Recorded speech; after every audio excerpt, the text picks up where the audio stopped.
प्यारे प्यारे बच्चों, डीपी सिंह क्लासेस प्रयागराज के चैनल पर आप लोगों का स्वागत है। और ऑलरेडी हम एक वीडियो अपलोड किए थे जिसमें कि गोल्डन या प्लेटिनम टेस्ट सीरीज़ का जो 5th टेस्ट सीरीज़ हुआ था उसमें फिजिक्स के हमने 25 क्वेश्चन सॉल्व करा दिया था और आज 20 क्वेश्चन और जो रह गए हैं उसको सॉल्व कराएंगे। इसको खूब बढ़िया से देखिए, बहुत इंपॉर्टेंट क्वेश्चंस हैं। जो आपके क्वेश्चन गलत हुए हों उस पर विशेष ध्यान दीजिए और उसके एनालिसिस कीजिए। इसके अलावा टेस्ट नंबर जो 6 है उसका इन्फॉर्मेशन हम दे चुके हैं। जस्ट इसके पहले जो वीडियो अपलोड हुआ था उसको आप देखिए और टेस्ट नंबर 6 का क्या डेट है, क्या टाइमिंग है, क्या सिलेबस है उस पर ध्यान दीजिए। उस हिसाब से उसको तैयार कीजिए और आकर के बढ़िया से टेस्ट दीजिए। ठीक है प्यारे बच्चों, तो आज स्टार्ट करते हैं नेक्स्ट 20 क्वेश्चन का सोल्यूशन टेस्ट सीरीज नंबर 5 का।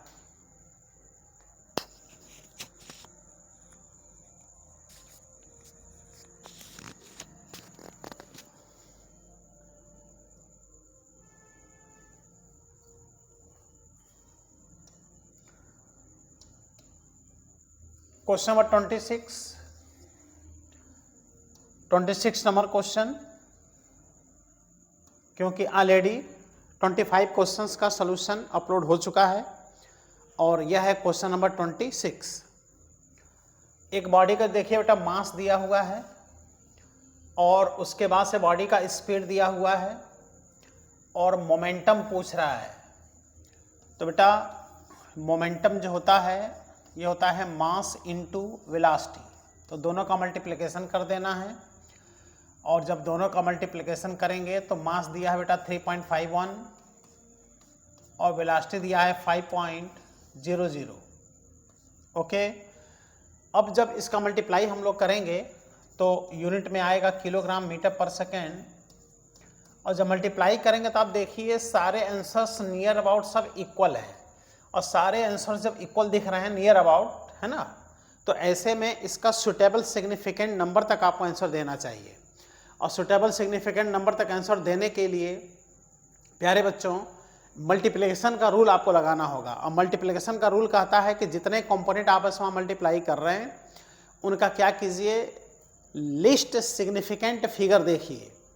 तो इसमें सिग्निफिकेंट फिगर कितना आपको दिखाई दे रहा है, देखिए 1 2 3 3 और इसमें भी 3।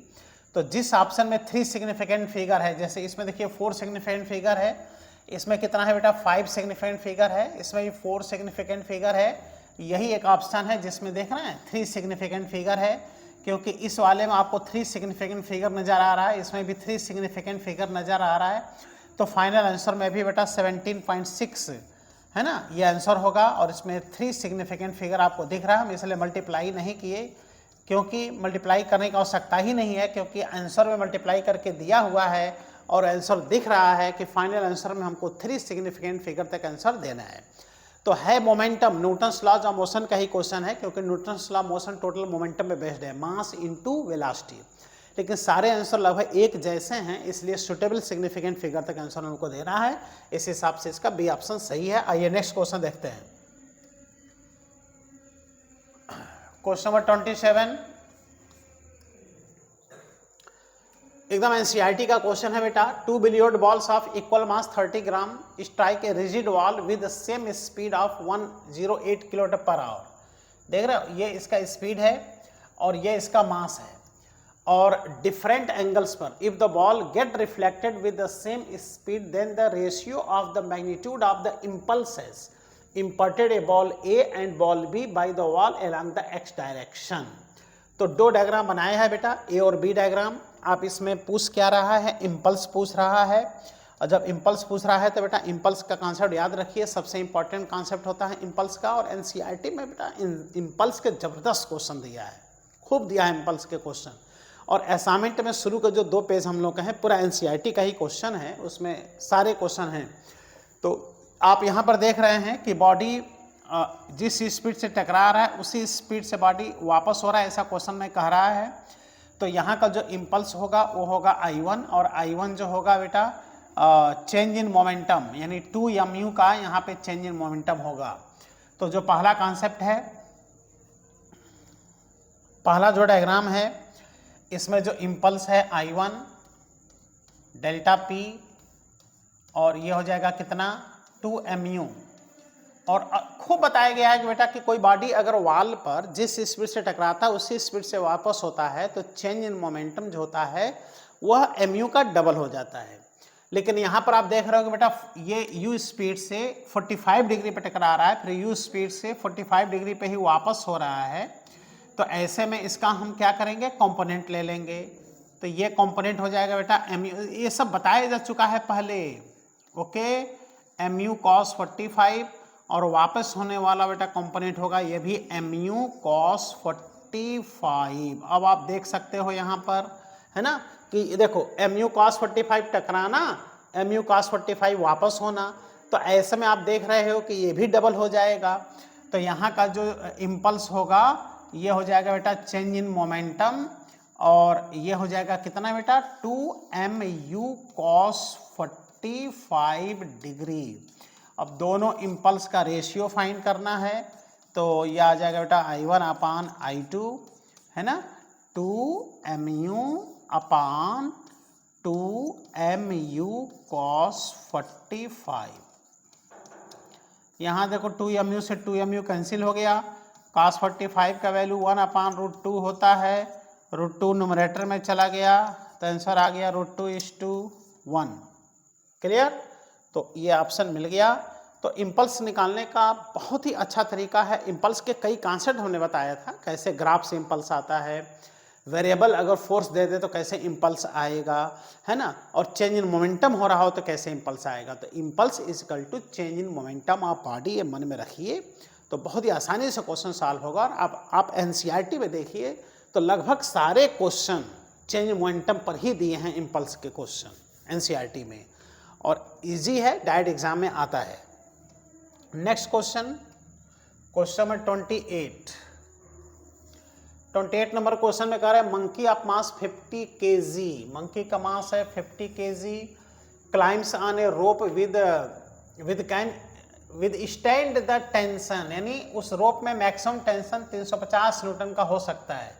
If the monkey initially climbs down acceleration 4 metre per second square and then climbs up with acceleration 5 metre per second square, choose the correct option. देख रहे हो, तो कह रहा है पहले ऑप्शन में कि जो अपवर्ड डायरेक्शन में जब जाएगा मंकी तो उसमें टेंशन 700 न्यूटन होगा, जब डाउनवर्ड डायरेक्शन में मंकी जाएगा, है ना, डाउनवर्ड डायरेक्शन में 4 मीटर पर सेकंड स्क्वायर से, तो उसमें टेंशन 350 न्यूटन होगा। Rope will break while climbing upward, यानी जब मंकी ऊपर जा रहा है तो उसमें रोप क्या हो जाएगा, टूट जाएगा। फिर कहला है कि rope will break while going downward, जब मंकी नीचे जा रहा है तो उसमें रस्सी टूट जाएगा, रोप टूट जाएगा। तो आओ, ये तो सीधा सीधा लिफ्ट का केस है, जो लिफ्ट का केस आप लोग पढ़ते हो वही आपको अप्लाई कर देना है। तो एक डायग्राम बना लेते हैं और टेंशन फाइंड करते हैं, है ना। ये एक रोप है, यह है बेटा रोप, और रोप में जो मैक्सिमम टेंशन हो सकता है, मैक्सिमम टेंशन ये दिया है 350 न्यूटन, यानी ये ब्रेकिंग स्ट्रेंथ है, ओके। रोप का क्या है बेटा, ब्रेकिंग स्ट्रेंथ। इससे ज़्यादा अगर इसमें टेंशन डेवलप होगा तो रस्सी टूट जाएगी। अब जो मंकी है इससे अटैच है, मंकी है ना, यह है मंकी,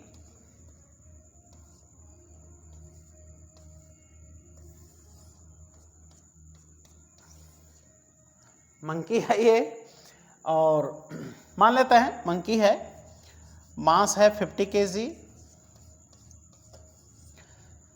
कुछ मंकी जैसा शेप दिख भी रहा है, कोई दिक्कत नहीं है, मंकी दिख रहा है। अब पहले कंडीशन में ये कह रहा है बेटा, पहले कंडीशन में कि ये 4 मीटर पर सेकंड स्क्वायर से मंकी नीचे आ रहा है ना, इसका एक्सेलरेशन कितना है, 4 मीटर पर सेकंड स्क्वायर से नीचे आ रहा है। आओ देखते हैं क्वेश्चन में क्या कह रहा है। यहाँ देखो 4 मीटर पर सेकंड से क्लाइम्स डाउन और 5 मीटर पर सेकंड स्क्वायर से ऊपर जा रहा है। तो दोनों आप टेंशन निकाल के देख लीजिए। जब 4 मीटर पर सेकंड स्क्वायर से नीचे आ रहा है तो इसमें जो टेंशन डेवलप होगा वो होगा बेटा m। लिफ्ट का केस लगा दो, यही एकदम क्लियर होना चाहिए है ना। मंकी नीचे आ रहा है एक्सेलरेशन से, तो लिफ्ट का केस क्या चलता है, वही कॉन्सेप्ट यहाँ पर हो जाएगा, क्योंकि यहाँ इफेक्टिव ग्रेविटी काम करेगा और ये हो जाएगा बेटा g माइनस ए। तो मंकी का मास है बेटा 50, जी का वैल्यू आप रख दीजिए 10 minus 4 is equal to 50 into 6 is equal to 300 Newton.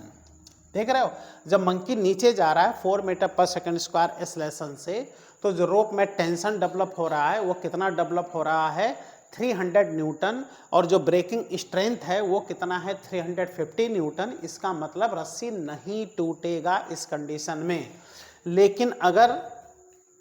लेकिन अगर मंकी ऊपर जा रहा हो, सेकंड कंडीशन में मंकी ऊपर जा रहा है, कितने एक्सेलरेशन से, 5 मीटर पर सेकंड स्क्वायर से ऊपर जा रहा है, तो ऐसे में जो टेंशन डेवलप होगा, m ऊपर जा रहा है, तो यहाँ हो जाएगा बेटा g प्लस ए। ओके, मास हो जाएगा कितना 50 और ये हो जाएगा बेटा 10। ओके, ये 10 है अब प्लस 5, तो ये आ गया 50 इंटू 15, तो ये आ गया 750 न्यूटन। अब आप देखो कि ये जो 750 न्यूटन का टेंशन इस समय आया, ये वैल्यू 350 न्यूटन से क्या आया बेटा, ज़्यादा आया। ओके, 350 न्यूटन से ज़्यादा आया। नहीं, जिस समय monkey 5 metre per second square से ऊपर जा रहा होगा, उस समय टेंशन जो रोप में है, रोप के ब्रेकिंग स्ट्रेंथ से ज़्यादा है, इसलिए रस्सी इस कंडीशन में टूट जाएगा। अब आइए आंसर आप मिला लीजिए। तो कह रहा है कि जब क्लाइंबिंग अप है उसमें टेंशन 700 न्यूटन है, गलत है, जबकि आया है 750 न्यूटन। और देखिए जब डाउनवर्ड जा रहा है उसमें टेंशन है 350 न्यूटन, ये भी गलत है, जबकि आया है 300 newton. Rope will break while climbing up, हाँ बिल्कुल, जब मंकी ऊपर जा रहा है तो रस्सी टूट जाएगा, क्योंकि जो टेंशन आया है वह वैल्यू उसके ब्रेकिंग स्ट्रेंथ से ज़्यादा आया है। रोप विल ब्रेक गोइंग डाउनवर्ड, इस समय रस्सी नहीं टूटेगा, क्योंकि नीचे जाने का जो टेंशन है वह ब्रेकिंग स्ट्रेंथ से कम है। ओके, तो इस तरह से ये क्वेश्चन भी आपका सॉल्व हो गया। आइए नेक्स्ट क्वेश्चन देखते हैं, और ये क्वेश्चन है बेटा 29। Clear. A ball of mass 0.15 kg hits the wall with initial speed। देख रहे हो, इनिशियल स्पीड इतना है, मास दे दिया है। If the force without changing its initial speed bounce हो रहा है, force applied by the wall on the ball is during contact is 100 Newton। Calculate the time of duration of the contact of the wall with the wall। तो ऐसे questions, ये भी NCERT का ही question है, एनसीईआरटी में ऐसे ही तो क्वेश्चन दिया है बेटा, है ना। ये एक वाल है, ओके, वाल, और इससे एक बॉल टकराता है, और बॉल टकरा करके जिस स्पीड से टकराता है, कह रहा है उसी स्पीड से ये वापस हो जा रहा है। m मास का बॉल जिस स्पीड से टकराता है उसी स्पीड से वापस हो जाता है, u स्पीड से टकराता है तो u स्पीड से वापस हो जाता है, और डेल्टा t टाइम तक कांटेक्ट में रहता है। तो ऐसे में जो फोर्स होगा वो होगा rate of change in linear momentum, delta p upon delta t, और डेल्टा p का वैल्यू आंख बंद करके, ओके बेटा, सोचो नहीं ज़्यादा, mu से टकराया, mu से वापस हुआ, आंख बंद करके 2mu, आंख खोलोगे तो आंसर गलत हो जाएगा, ज़्यादा सोचोगे 2mu अपॉन डेल्टा t। तो यहाँ से क्या पूछ रहे हैं, टाइम ऑफ कांटेक्ट, कितने समय तक ये कांटेक्ट में रहता है, तो हो जाएगा 2mu अपॉन f से डिवाइड हो जाएगा, ये हो जाएगा 2। मास दिया है 0.15, और फिर से देख लें मास कितना दिया है, मास दिया है 0.15, सही है। स्पीड कितना है बेटा, 12 मीटर पर सेकंड स्पीड है, और फोर्स है 100 न्यूटन। तो स्पीड लिख दे रहे हैं 12 मीटर पर सेकंड, और इसको लिख दे रहे हैं बेटा 100 न्यूटन। इसको आप सॉल्व कर लीजिए, टाइम आ जाएगा 0.036 सेकेंड तक वह बॉल उस वॉल के कांटेक्ट में रहता है। बहुत ही कम समय है, इतने टाइम तक वो कांटेक्ट में रहता है, 0.03 सेकेंड, ये आंसर आपका आएगा। और यहाँ जो फोर्स का कॉन्सेप्ट है वो है 2mu/Δt, rate of change in linear momentum will be equal to applied force. Next question बेटा, यह है question number 30। Okay, A bullet of mass 20 gram has initial speed 1 meter per second just before it starts penetrating a mud wall of thickness 20 centimeter. If the wall offers a mean resistance, है ना, wall उस पर कितना force create कर रहा है bullet पर, ये दिया है 1 मीटर पर सेकंड से टकरा रहा है ना। The speed of the bullet after emerging from the other side of the wall close to, कितनी इसकी स्पीड होगी। मास 20 ग्राम बुलेट का दिया है, टकराने का स्पीड 1 मीटर पर सेकेंड से है, और मड जो वाल, जो मिट्टी का जो दीवार बना है उसके अंदर वो पेनिट्रेट होता चला जा रहा है, जो उस बगल बाहर निकल रहा है, तो उसकी स्पीड पूछ रहे हैं। ओके, तो ये सब एनसीईआरटी के ही क्वेश्चंस हैं, एनसीईआरटी पे बेस्ड क्वेश्चंस हैं। तो पहले तो हम लोग एक यहाँ पर मड वाल बना लें भाई। ये एक वाल है, मड वाल। मड वाल मतलब इसलिए कह रहा है भाई मिट्टी से बना हुआ वाल के भाई इसमें पेनिट्रेट हो सके बुलेट। पता चले कि लोहे का वाल बना दो तो वो कैसे पेनिट्रेट होगा बुलेट, इसलिए नाम लिया है किसका, मड वाल का नाम इसलिए लिया है। और एक बुलेट इससे टकराता है और पेनिट्रेट करते हुए बाहर निकल जाता है ना। जो बुलेट है इस तरह से है ना, और ये जाके इससे टकराता है। टकराने का स्पीड दिया है बेटा 1 मीटर पर सेकेंड। इसका मास दिया है कितने ग्राम, 20 ग्राम, यानी 20 × 10⁻³ किलोग्राम बुलेट का मास है। और कितना पेनिट्रेट कर रहा है, 20 सेंटीमीटर पेनिट्रेट कर रहा है। और देख ले क्या दिया है वैल्यू, पेनिट्रेशन, हाँ 20 सेंटीमीटर दिया है, मास 20 ग्राम है, टकराने का स्पीड 1 मीटर पर सेकेंड है, और फोर्स का वैल्यू यहाँ पे दिया है 2.5 × 10⁻² न्यूटन। तो ऐसे में हम लोग को क्या करना है बेटा, यहाँ का स्पीड बताना है, यहाँ किस स्पीड से ये बाहर निकलेगा। और जब इसके अंदर आ रहा है तो ये मड वाल इस पर एक रेजिस्टेंस फोर्स ऑफर कर रहा है। तो हम लोग क्या करें, F = ma अप्लाई कर दें, और यहाँ से एक्सेलरेशन फाइंड कर लें। Acceleration = force upon mass. Okay, force का वैल्यू है 2.5 × 10⁻² न्यूटन। और देख लो फिर से, ये तो वैल्यू गलत हो सकता है, 2.5 × 10⁻² न्यूटन, और मास है 20 ग्राम। तो 20 ग्राम यानी 20 × 10⁻³ से आप डिवाइड कर दो, 10⁻0 से 10⁻3, और ये 0 बेटा कैंसिल हो गया, और ये आ गया 2.5/2, 2 से ऊपर से मल्टीप्लाई कर दो तो बेटा 5/4 मीटर पर सेकंड स्क्वायर का क्या है, एक्सेलरेशन है।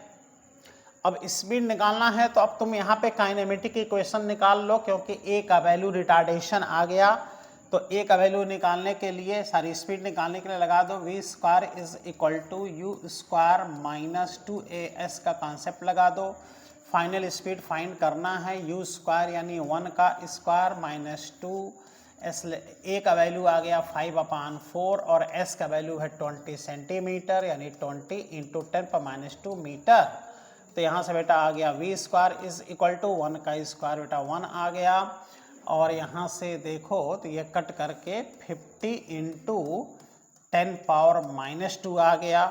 तो यहाँ से आ गया v² = 1 - 0.50 = 0.50 आ गया। तो यहाँ से बेटा आप रूट ले लीजिए, तो √0.50 = नियर अबाउट 0.7 मीटर पर सेकेंड की स्पीड आएगी। अरे 0.7 का स्क्वायर करो तो 0.49 आएगा, 0.49 तो क्या 0.50 का ही तो आसपास है।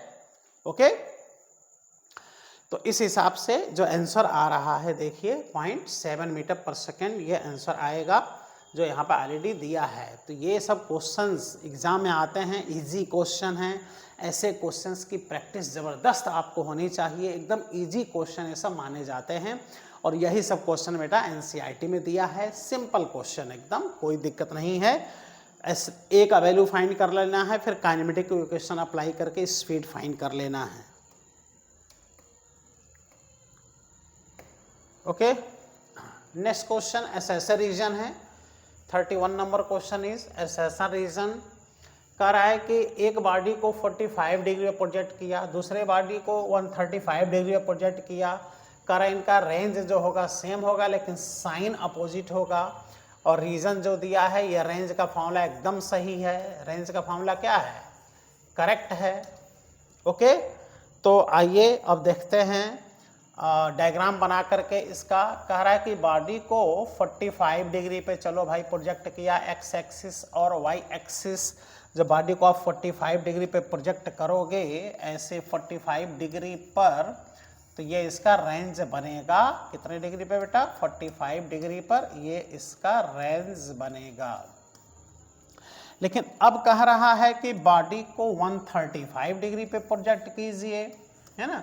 तो 135 डिग्री तो कहीं इधर हुआ ना, है ना। ऐसे प्रोजेक्ट किया, देखो इस तरह से 135 डिग्री पे ऐसे प्रोजेक्ट किया उसी स्पीड से। तो जब ऐसे प्रोजेक्ट किया तो आप ये देख रहे हो कि यहाँ पर भी तो ये एंगल 45 डिग्री ही आएगा, बोलो। तो जब ये 45 डिग्री आएगा तो ये इस डायरेक्शन में रेंज उतना ही बनाएगा, यानी रेंज का वैल्यू क्या होगा? सेम होगा। लेकिन इसमें देखो इस डायरेक्शन में रेंज बन रहा है, इसमें इस डायरेक्शन बन रहा है, यानी इनमें फर्क किसमें है? साइन में फर्क है ना। साइन में फर्क है। तो जो असर्शन दिया है वो तो करेक्ट है।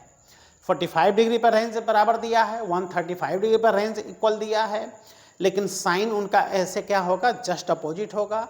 और इसका जो रीजन दिया है formula R is equal to u square sine 2 theta upon g, वो फार्मूला कह रहा है कि रेंज दोनों का क्या होगा? सेम होगा। इसका मतलब एसेसन भी सही है, रीजन भी सही है। और इसका जो रीजन है वह एसेसन का करेक्ट एक्सप्लेनेशन है ना। तो assertion and reason both are correct and reason is the correct explanation of assertion, है ना। आखिर आप कैसे रेंज देखोगे? किस फॉर्मूले से देखोगे? इसी से तो देखोगे, है ना। तो assertion भी करेक्ट है, रीजन भी करेक्ट है, और रीजन इसका जो है assertion का करेक्ट एक्सप्लेनेशन है। क्योंकि जब भी हम इसको सोचेंगे, इस वैल्यू को हम इसी फॉर्मूले से ही सोचेंगे और कोई दूसरा फॉर्मूले से नहीं सोचेंगे। तो इस हिसाब से ए ऑप्शन इसमें सही है। Next question 32 number question. Okay, थोड़ा सा ये ब्लड आ गया है फोटो खींचने में।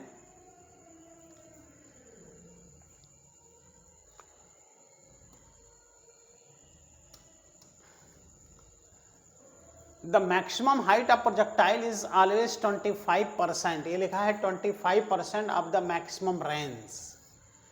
Clear? For maximum range projectile should be projected at 90। ये गलत है बेटा, देखो मैक्सिमम रेंज के लिए कह रहा है कि projectile should be projected at 90 degree, जबकि मैक्सिमम रेंज के लिए कितने डिग्री पे प्रोजेक्शन होना चाहिए? 45 डिग्री पे, सबको पता है। रीजन बेटा इनकरेक्ट है, रीजन गलत है। और मैक्सिमम हाइट मैक्सिमम रेंज का 25% होता है, ये तो सही है। अगर यहाँ से आप देखिए, जैसे एक बॉडी को, ये कैन वाला नहीं है बेटा कि फेंक सकते हो वाला नहीं है, है ना। एक स्पीड u स्पीड से बॉडी को 45 डिग्री पर जब प्रोजेक्ट किया जाता है तो इस समय यह रेंज R आता है, और यही इसकी इतने एंगल की ये मैक्सिमम हाइट है। इस समय अगर आप रेंज का वैल्यू निकालो तो ये 4 टाइम्स आप हाइट आएगा। तुम फाइंड करके देख लो 45 डिग्री पर। इसका मतलब जो मैक्सिमम हाइट है मैक्सिमम रेंज के लिए, वो मैक्सिमम रेंज का 1/4 है। मतलब मैक्सिमम हाइट जो है मैक्सिमम रेंज का कितने परसेंट है बेटा?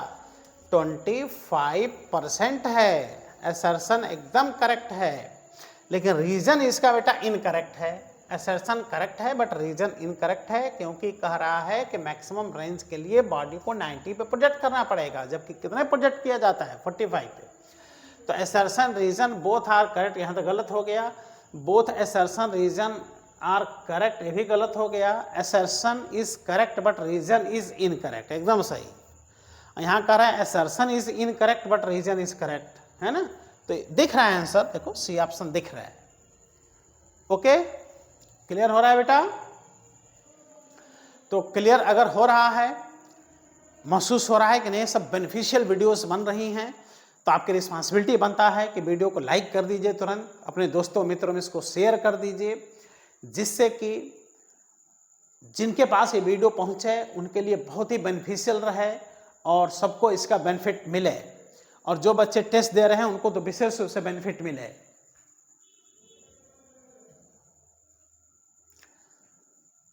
तो जो बच्चे टेस्ट दे रहे हैं उनको भी सलूशन मिल जा रहा है, जो बच्चे आउटसाइडर हैं, कहीं दूर दराज हैं, नहीं टेस्ट दे पा रहे हैं, तो उनके क्वेश्चंस के साथ सलूशन भी मिल रहे हैं। क्वेश्चन देखिए, उसका सलूशन देखिए, अपने मन से इसको सॉल्व कीजिए। इतने क्वेश्चन के अच्छे कॉन्सेप्ट, ट्रिकी कॉन्सेप्ट्स के क्वेश्चन के सलूशन आपको मिल रहे हैं। तो बेटा वीडियो को लाइक कर दीजिए और अपने दोस्तों मित्रों में खूब इसको शेयर कीजिए, जिससे कि सबको इसका बेनिफिट मिले। Question number 33, if the same range the two heights attained are 20 meter and 80 meter then the range will be। तो ये ट्रिकी क्वेश्चन है बेटा। जब हमने प्रोजेक्टाइल मोशन का कॉन्सेप्ट आपको बताया था टेस्ट के पहले, क्योंकि टेस्ट के पहले भी तो क्वेश्चंस कराए जाते हैं, पूरा कॉन्सेप्ट्स बताया जाता है, मैक्सिमम कॉन्सेप्ट्स बताया जाता है। तो दो बॉडीज को ऐसे प्रोजेक्ट किया कि दोनों का रेंज क्या है, सेम है। देख रहे हो, दोनों का रेंज सेम है। तो इसके लिए दोनों का प्रोजेक्शन जो स्पीड होना चाहिए इक्वल होना चाहिए। जिस स्पीड से इसको प्रोजेक्ट कीजिए उसी स्पीड से इसको प्रोजेक्ट कीजिए, लेकिन एक को थीटा पे दूसरे को 90 माइनस थीटा पे। तो एक का हाइट बेटा h1 है और दूसरे का हाइट क्या है, h2 है। तो रेंज का ट्रिक हमने बताया था 4 रूट ओवर h1 h2, इससे आपको रेंज फाइंड कर लेना है। यह आ गया बेटा 4 रूट ओवर h1 का वैल्यू दिया है, देखो एक दिया है 20 और एक वैल्यू दिया है 80। तो यह आ गया बेटा 4 root over 1600 is equal to 4, 1600 का रूट हो गया 40। तो यह आ गया 160 मीटर का रेंज आएगा। ये आंसर आ गया।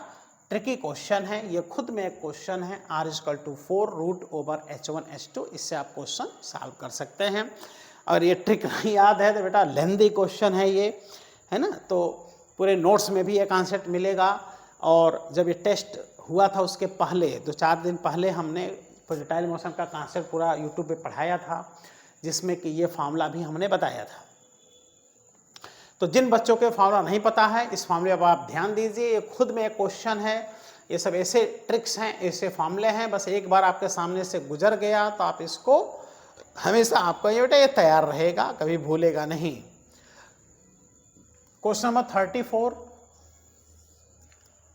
a particle is thrown with speed u at angle theta with the horizontal.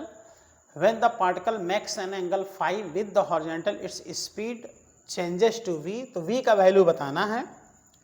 आइए नेक्स्ट क्वेश्चन, नेक्स्ट पेज पे सॉल्व करते हैं। एक बॉडी को प्रोजेक्ट किया, थोड़ा सा देख लें, एंगल थीटा दिया है कि फाई दिया है। बॉडी को हाँ थीटा भी प्रोजेक्ट किया, उस समय स्पीड बताना है जब उसका वेलोसिटी फाई एंगल बना रहा हो। इस तरह से बॉडी को u स्पीड से थीटा डिग्री पर प्रोजेक्ट किया। अब बॉडी यहाँ पर आ गया, इसमें इसका स्पीड v हो गया और हॉरिजॉन्टल से ये फाई एंगल बनाने लगा। तो यही v का वैल्यू बताना है। बहुत इजी वे में ऐसे क्वेश्चन आप कर सकते हैं बेटा। क्या कॉन्सेप्ट है, इसका कंपोनेंट ले लो। इनिशियल वेलोसिटी का कंपोनेंट u cos थीटा, इसका हॉरिजॉन्टल कंपोनेंट ले लो, ये हो जाएगा बेटा v cos फाई, है ना, इस एंगल के रिस्पेक्ट में। और हॉरिजॉन्टल कंपोनेंट को बराबर कर दो, क्योंकि प्रोजेक्टाइल मोशन में हॉरिजॉन्टल कंपोनेंट इक्वल होता है। तो v cos phi is equal to क्या कर दो, u cos थीटा। यहाँ से बेटा v आ गया, v is equal to u cos theta into cos phi से डिवाइड हो जाएगा। और cos फाई का 1/cos phi is sec phi. ये आपका आंसर आ जाएगा, बिना किसी फॉर्मूले के सॉल्व हुआ, कॉन्सेप्ट से सॉल्व हुआ। क्या है बेटा कॉन्सेप्ट, प्रोजेक्टाइल मोशन में हॉरिजॉन्टल वेलोसिटी क्या रहता है, कांस्टेंट रहता है। Horizontal velocity remains constant. Okay, तो नेक्स्ट क्वेश्चन बहुत सही ट्रेजेक्टरी के क्वेश्चन दिया है। क्वेश्चन नंबर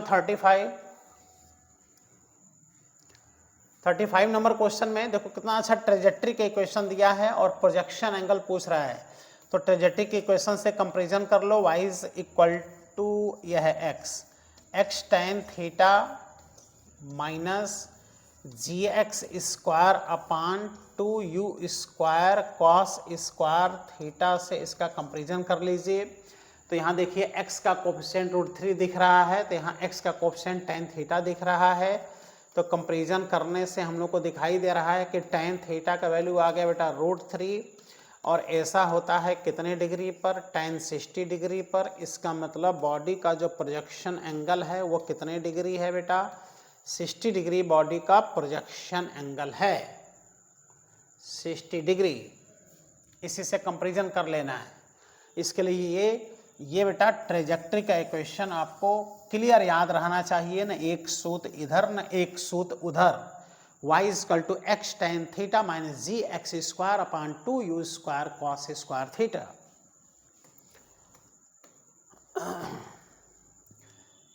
क्वेश्चन नंबर 36,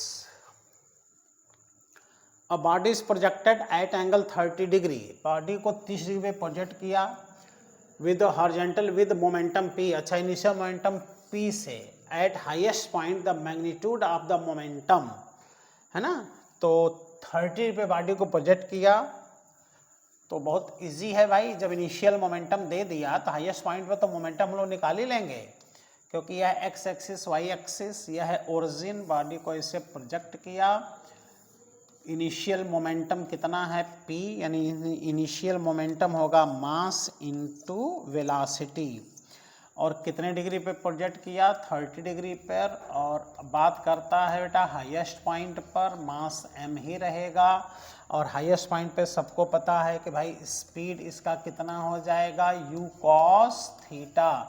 तो यहाँ का मोमेंटम p डैश फाइंड करना है। तो हाईएस्ट पॉइंट का momentum p dash = mass into वहाँ के वेलोसिटी u cos थीटा हो जाएगा। और यहाँ से आ जाएगा बेटा mu cos 30 डिग्री, है ना। mu को बेटा p कह लीजिए, cos 30 का वैल्यू √3/2 होता है। तो इस हिसाब से आंसर आ गया √3p/2। ओके, √3p/2 इसका मोमेंटम होगा। तो √3p/2 ये ऑप्शन देखिए यहाँ पर दिया हुआ है, बी ऑप्शन। चलो next question, question number 37 number question. A projectile is fired from the ground level at an angle theta above the horizontal. The elevation angle is phi, है ना। elevation angle phi है, projection angle theta है। Of the highest point as seen from the launch point, जहाँ से body को project किया वहाँ से देखने पर elevation angle phi दिया है। पॉइंट इज रिलेटेड, अच्छा थीटा और फाई कैसे रिलेटेड हैं, है ना। देखो थीटा और फाई में रिलेशन दिए हुए हैं। तो अगर हम डायग्राम बनावे ना तो ये बेटा क्लियर होगा। ओके, आओ डायग्राम बनाते हैं। X axis, Y axis, origin, body को प्रोजेक्ट किया u स्पीड से थीटा डिग्री पर, और ये इसका हो गया बेटा top most point, highest point. और ये इसका बेटा एलिवेशन एंगल है। देखो इसको मिला दो यहाँ से, तो ये एलिवेशन एंगल कितना दिया है, फाई। ये हो जाएगा हाइट, ये हो जाएगा रेंज का हाफ, यहाँ से यहाँ तक रेंज का हाफ हो जाएगा। तो यहाँ से अगर आपको बेटा फाई और थीटा में रिलेशन चाहिए तो tan फाई का हेल्प ले लो। tan फाई = हो जाएगा परपेंडिकुलर अपान बेस। इसलिए नेक्स्ट पेज पे इसको सॉल्व करते हैं और हेल्प लेते हैं tan फाई का। tan phi = perpendicular upon base में r/2 आ जाएगा, 2 न्यूमरेटर में चला जाएगा, यह आ जाएगा 2h/r, और यह आ जाएगा 2h का फॉर्मूला लगा दो, u² sin square theta upon 2g। इसके बाद से रेंज का फॉर्मूला अप्लाई कर दो, u² sin 2 थीटा अपान g। तो g से g कैंसिल आउट हो गया, 2 से 2 कैंसिल आउट हो गया, u² से u² कैंसिल आउट हो गया। और यहाँ से देखा जाए तो tan फाई = आ गया sin स्क्वायर थीटा और sin 2 थीटा का value 2 sin theta into cos theta. Sine theta से साइन थीटा कैंसिल हो गया और यहाँ से बेटा आ गया tan phi is equal to 1/2 बचा और यहाँ से sine theta upon cos theta, यह हो गया tan थीटा। ओके, तो tan phi is equal to half tan theta, ये इसका आंसर आ गया। तो आंसर मिलाया जाए, tan phi is equal to half tan theta, ये आंसर मिलेगा। आइए नेक्स्ट क्वेश्चन देखते हैं।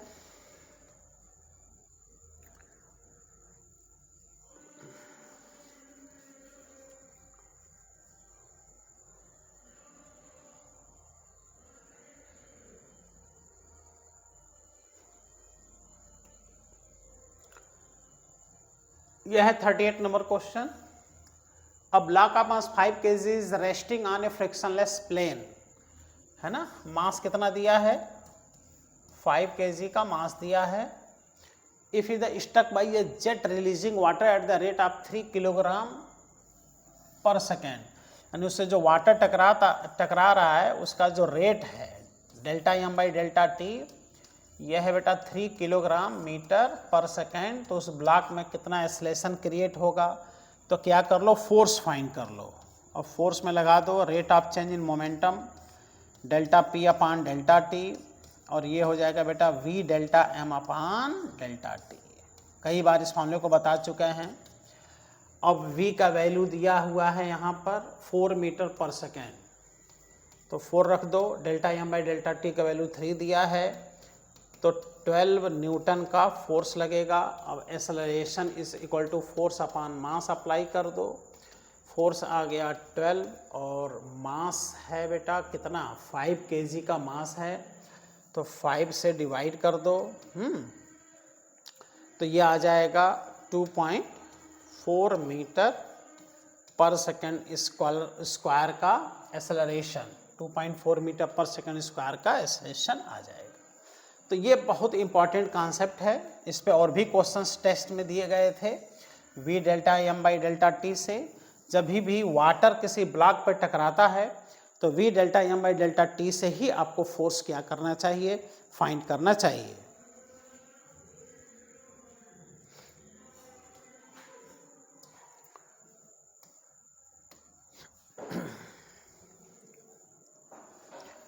Question number 39, a projectile is thrown upward with a velocity v naught at an angle alpha to the horizontal। बहुत सही है ना, अल्फा एंगल पे बॉडी को फेंका v naught से।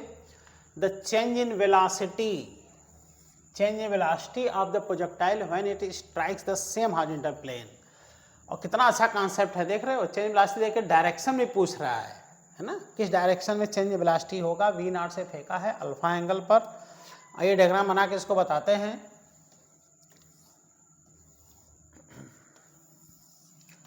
X axis, Y axis, origin, एक बॉडी को प्रोजेक्ट किया और v नॉट स्पीड से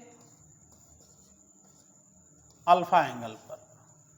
तो ये इसका जो कंपोनेंट होगा, देखो वर्टिकल कंपोनेंट, ये होगा बेटा v नॉट साइन अल्फा और ये होगा v नॉट कॉस अल्फा।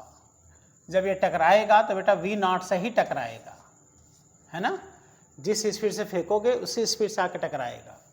और यहाँ का जो हॉरिजॉन्टल कंपोनेंट होगा इसी के बराबर होगा, क्योंकि सबको पता है कि भाई हॉरिजॉन्टल कंपोनेंट क्या बना रहता है, कांस्टेंट, और वर्टिकल कंपोनेंट भी यही होगा, बस यह है कि उसका डायरेक्शन अपोजिट हो जाएगा। तो हो जाएगा v नॉट साइन अल्फा। तो देखो हॉरिजॉन्टल डायरेक्शन में वेलोसिटी में कोई चेंजिंग नहीं है, जो कोई भी v नॉट कॉस अल्फा है, ये भी v नॉट कॉस अल्फा है, ना मैग्नीट्यूड चेंज है ना डायरेक्शन चेंज है। तो हॉरिजॉन्टल डायरेक्शन का चेंज वेलोसिटी 0 हो जाएगा।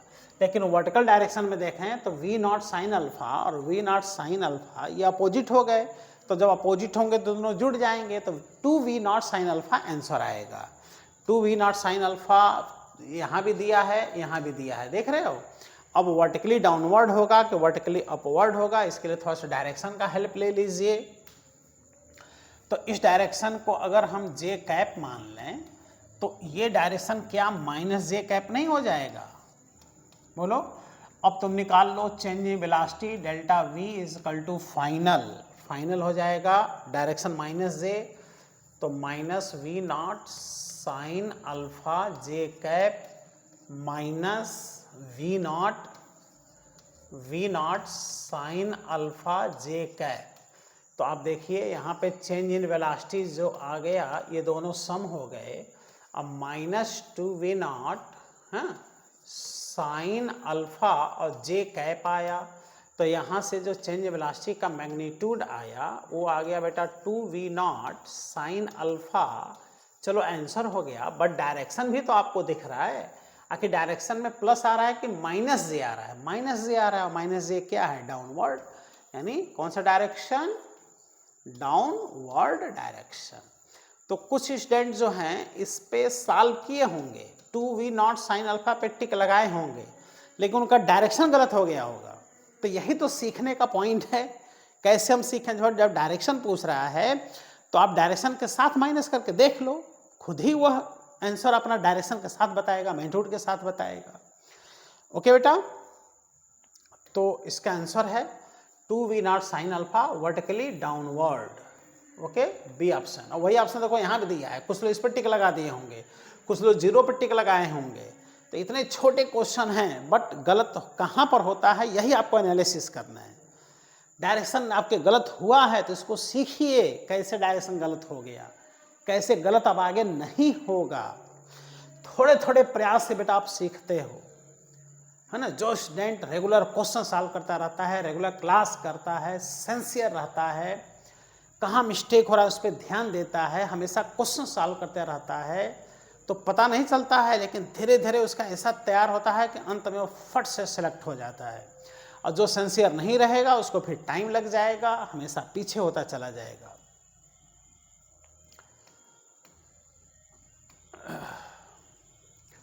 ये बेटा 40 नंबर क्वेश्चन है।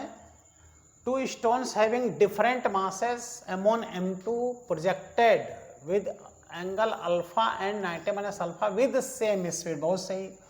तो मैक्सिमम हाइट का रेशियो पूछ रहे हैं। तो देखो बेटा, मैक्सिमम हाइट का रेंज ये सब मास पे डिपेंड नहीं होते, लेकिन एंगल अलग अलग है, स्पीड सेम है। बस लगा दो, फार्मूला आ जाएगा, है ना। तो पहले बॉडी का मैक्सिमम हाइट अपन दूसरे बॉडी का मैक्सिमम हाइट, एक अल्फा डिग्री पे एक 90 माइनस अल्फा पे, तो you square sine square alpha upon 2g, और दूसरे का हो जाएगा बेटा यू स्क्वायर साइन स्क्वायर, यहाँ हो जाएगा 90 माइनस अल्फा, क्योंकि दूसरा 90 माइनस अल्फा फेंका, अपान 2g। तो 2g को हम ऊपर लेते जाते हैं। ऐसा लिखने से बेटा मिस्टेक नहीं होता है ना, नहीं तो यहीं पे मिस्टेक हो जाएगा लिखने में। तो 2g से 2g कट गया, यू स्क्वायर से यू स्क्वायर कैंसिल हो गया, और यहाँ से आ गया साइन स्क्वायर अल्फा, और साइन 90 माइनस अल्फा इस कॉस अल्फा, तो हो जाएगा कॉस स्क्वायर अल्फा बराबर आ गया बेटा tan स्क्वायर अल्फा। तो जो इनके मैक्सिमम हाइट अटेंड का जो रेशियो आया H1 H2 का रेशियो, ये आप देखिए tan square alpha is to 1 आया, tan square alpha is to 1। Question पूरा ध्यान दो, स्पष्ट लिखा है कि सेम स्पीड से प्रोजेक्ट किया है, एक को अल्फा से दूसरे को 90 माइनस अल्फा से। तो क्या किया भाई, सीधे फॉर्मूला अप्लाई कर दिया, है ना। तो क्वेश्चन पढ़ते ही कई कॉन्सेप्ट तो मन में ही सॉल्व हो जाना चाहिए, एकदम कैसे कैसे चलना है, क्या फॉर्मूला अप्लाई करना है, तुरंत क्लियर। बस अब उसका वैल्यू रख के निकाल लो और आंसर आ जाता है।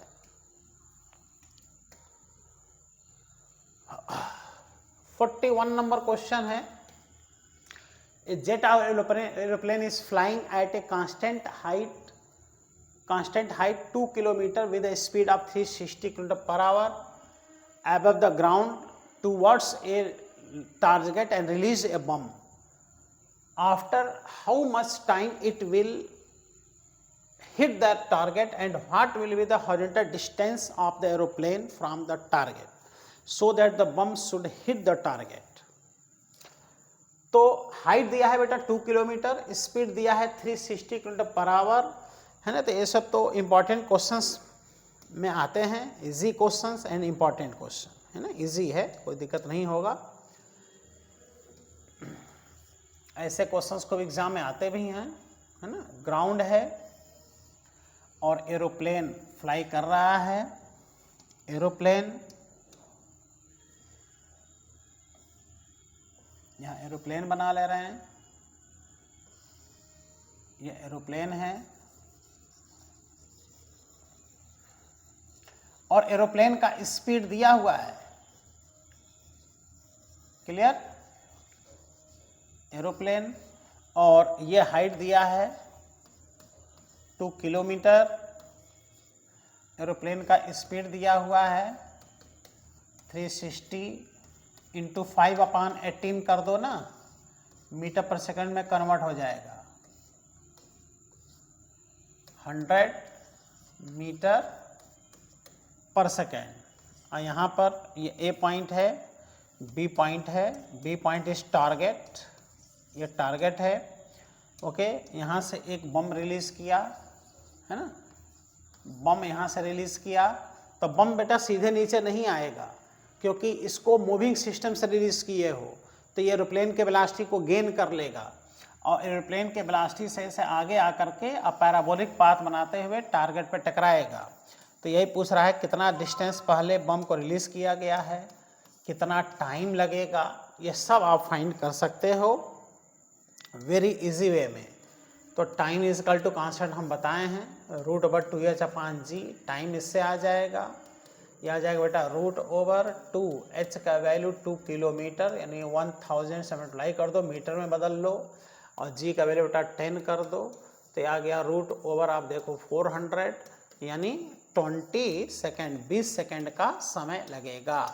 अब रेंज अगर फाइंड कर लो तो रेंज होता है बेटा horizontal velocity into time, horizontal velocity है 100 और टाइम कितना है 20 सेकेंड, तो आ गया 2000 मीटर यानी कितने किलोमीटर बेटा, 2 किलोमीटर पहले बम को रिलीज किया गया था।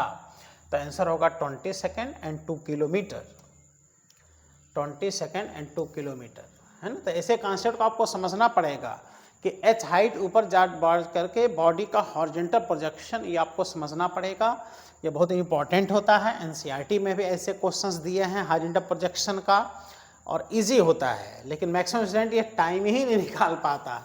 ये टाइम वही टाइम होता है अगर बॉडी ये सीधे नीचे आवे तो वह टाइम और चाहे इधर आवे, ये सारे टाइम इक्वल होते हैं।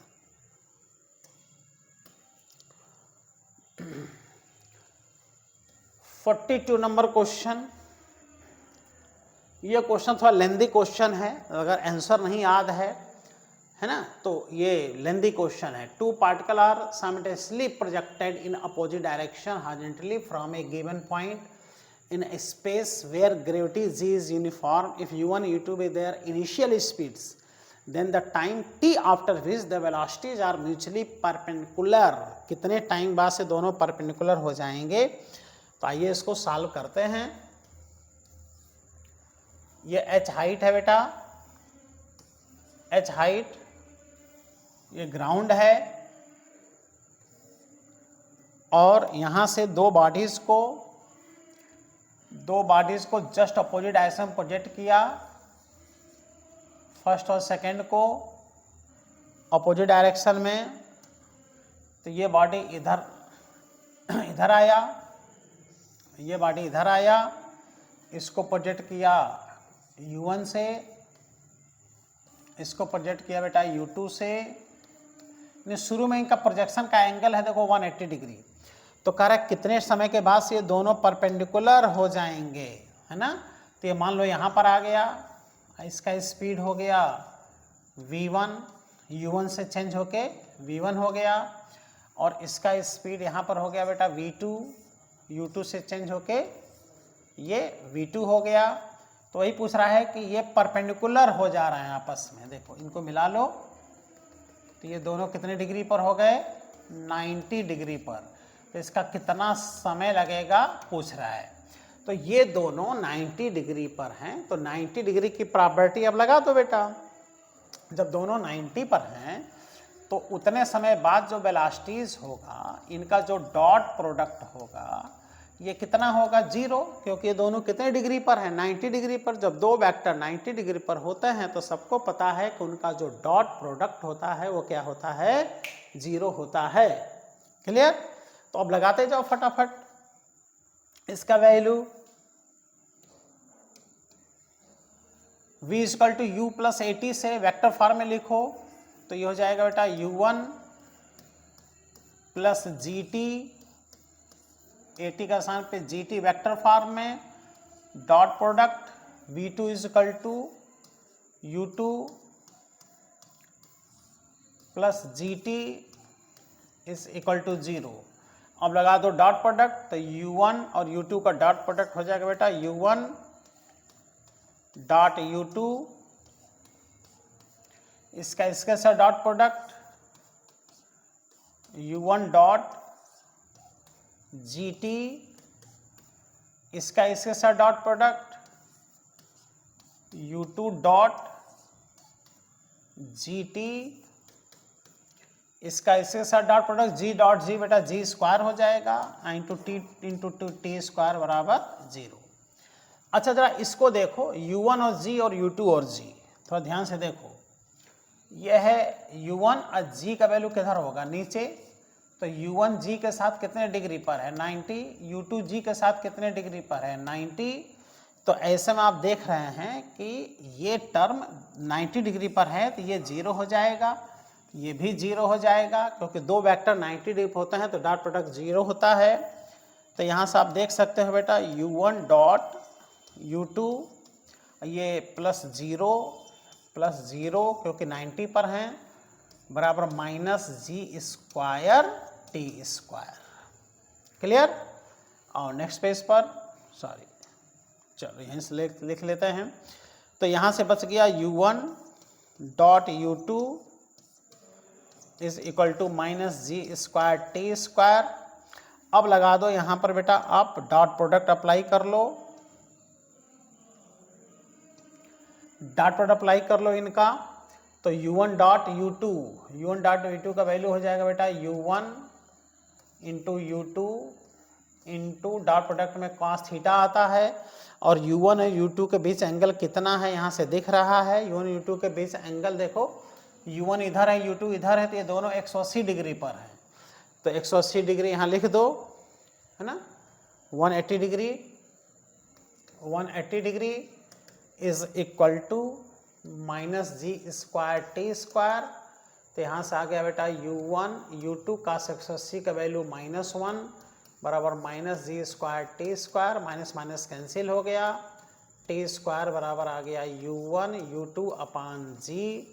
तो यहाँ से T का वैल्यू आ गया रूट ओवर U1 U2 अपान G, ये आएगा टाइम। ओके तो थोड़ा लेंदी क्वेश्चन था बट स्पेशल केसेस में सब बताए गए हैं, जिसको याद होगा वो तुरंत टिक लगा दिया होगा रूट ओवर U1 U2 अपान G।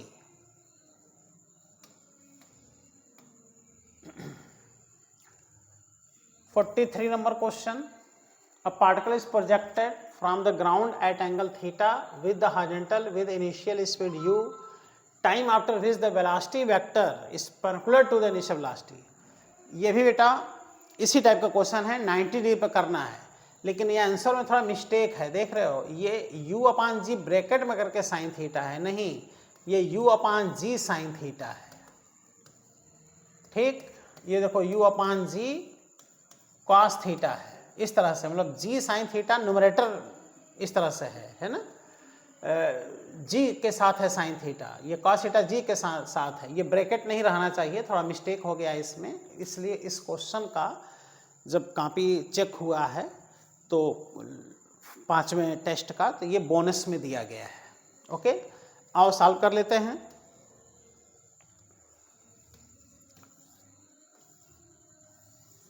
एक्स और वाई ओरिजिन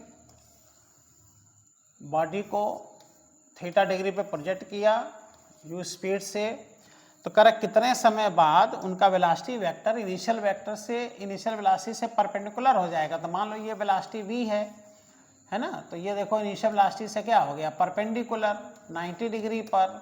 वो टाइम पूछ रहा है तो फिर वही कहानी लगा दो, ये जो v है t समय बाद वेलोसिटी और initial velocity co dot product 0 कर दो क्योंकि 90 पर है। अब v का वैल्यू लिख दो बेटा u, v बराबर u प्लस at यानी gt dot u is equal to 0। वही कॉन्सेप्ट लगा दो।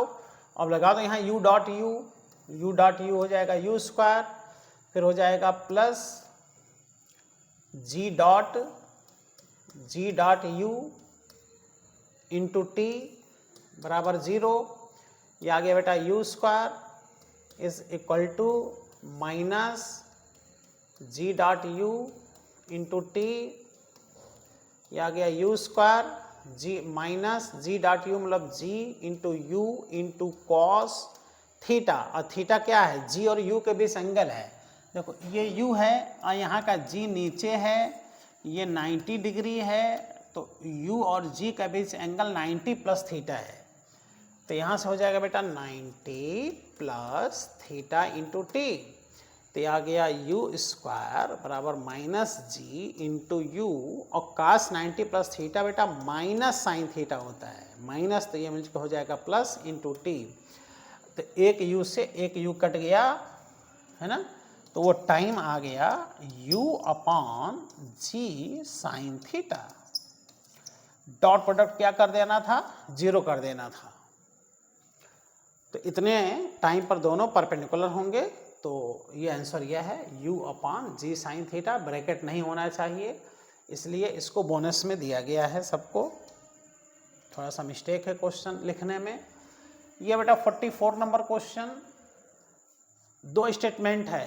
Particle first particle is dropped from the tower and particle 2 is projected horizontal from the same tower, then both particle reach the ground with simultaneous, एक साथ पहुंचेंगे। और both the particle strike the ground with different speed. ये भी concept direct हम लोग को सीखना रहता है प्रोजेक्टाइल मोशन में। मतलब h हाइट ऊपर जा करके एक बॉडी को, फर्स्ट बॉडी को यहीं से ड्रॉप कर दिया और एक बॉडी को, सेकेंड बॉडी को यहाँ से इधर किसी स्पीड से प्रोजेक्ट कर दिया, तो एक बॉडी यहाँ आया है ना। तो दोनों का जो टाइम होता है बेटा, ये अगर यहाँ v1 वेलोसिटी से टकराएगा तो ये यहाँ v2 वेलोसिटी से टकराएगा, तो v1 का वैल्यू v2 से कम होगा, ये ज़्यादा होगा क्योंकि इसमें ये वाले स्पीड एक्स्ट्रा स्पीड है, ये ज़्यादा होगा। लेकिन टाइम दोनों का क्या होगा, सेम होगा, एक साथ दोनों टकराएंगे। और टाइम स्पीड पे डिपेंड नहीं होता, टाइम होगा कितना, √2h अपॉन जी, ये टाइम होगा। टाइम किस पर डिपेंड है, हाइट पर, स्पीड पर डिपेंड नहीं है। बट अगर इसको और ज़्यादा स्पीड से फेंकते तो और आगे आके टकराता, टाइम उतना ही लगता, लेकिन टकराने की स्पीड उसकी क्या हो जाती, बढ़ जाती। ठीक है, तो इस हिसाब से देखा जाए तो दोनों एक साथ आके ग्राउंड पर टकराएंगे और टकराने का उनका स्पीड क्या होगा, डिफरेंट होगा। एकदम सही है। तो बोथ फर्स्ट एंड सेकेंड दोनों जो स्टेटमेंट है वो करेक्ट है। नेक्स्ट और लास्ट क्वेश्चन है बेटा 45 number question. A man can throw a stone such that it acquires a maximum horizontal range 80 metre. देखो मैक्सिमम का नाम ले लिया तो मन में बैठा लो कि एंगल 45 डिग्री ही रहा होगा प्रोजेक्शन। तो same rise the same projection के लिए, सेम एंगल के लिए कितना मैक्सिमम हाइट हो जाएगा। तो हम बता चुके हैं भाई 45 डिग्री में जब बॉडी को प्रोजेक्ट करोगे तो अभी किए हो ना 25% वाला कि मैक्सिमम हाइट मैक्सिमम रेंज का 45 डिग्री पे मैक्सिमम रेंज होगा, उतने डिग्री का मैक्सिमम हाइट मैक्सिमम रेंज का 25% यानी 1/4 होता है। यानी यहाँ 45 डिग्री पे जो हाइट होगी, कैसे पता 45, मैक्सिमम रेंज नाम लिया है तो मैक्सिमम रेंज का 1/4 होगा, 25% होगा। मैक्सिमम रेंज 80 मीटर दिया है, 4 से बेटा डिवाइड कर दो, कितना आ जाएगा 20 मीटर आंसर आ जाएगा। अब यहाँ पर आप ध्यान दीजिए, मैक्सिमम हाइट में यहाँ स्टूडेंट कंफ्यूज हो जाते हैं। वो मैक्सिमम हाइट 90 डिग्री वाला समझ लेते हैं। तो जो मैक्सिमम हाइट 90 डिग्री वाला होगा तो कैन लगाएगा, कितना उतना फेंक सकता है। और ये क्या है, मैक्सिमम रेंज 45 डिग्री है, उसी प्रोजेक्शन का मैक्सिमम हाइट बताना है, तो उसी प्रोजेक्शन का मैक्सिमम हाइट मैक्सिमम रेंज का 1/4 होता है। लेकिन कैन वाला जो कॉन्सेप्ट होता है 90 डिग्री वाला हाइट मैक्सिमम रेंज का 1/2 होता है। ये मन में बैठाइए, कन्फ्यूजन दूर कीजिए यहाँ से। यही तो फायदा है टेस्ट देने से बेटा। टेस्ट देने से छोटी छोटी बातें आपकी क्लियर होती चली जाती हैं, धीरे धीरे इंप्रूवमेंट होता चला जाता है और अंत में आप सब सीख जाते हैं और गलतियाँ जो होती हैं उसमें सुधार होता चला जाता है और अंत में आप अपने उद्देश्य को प्राप्त करते हैं।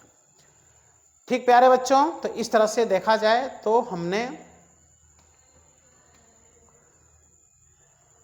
इसके पहले जो वीडियो अपलोड किया था 2 दिन पहले, उसमें 25 क्वेश्चन सॉल्व करा दिया था। 20 क्वेश्चन आज सॉल्व करा दिए। इसमें एक एक क्वेश्चन आप देख डालिए, जहां गलत हुआ है, कहां पे आपका गलत हुआ है, बहुत ही तगड़ा आपको सीखने को मिलेगा।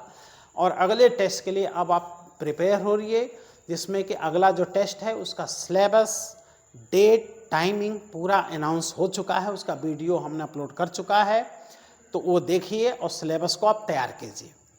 ओके।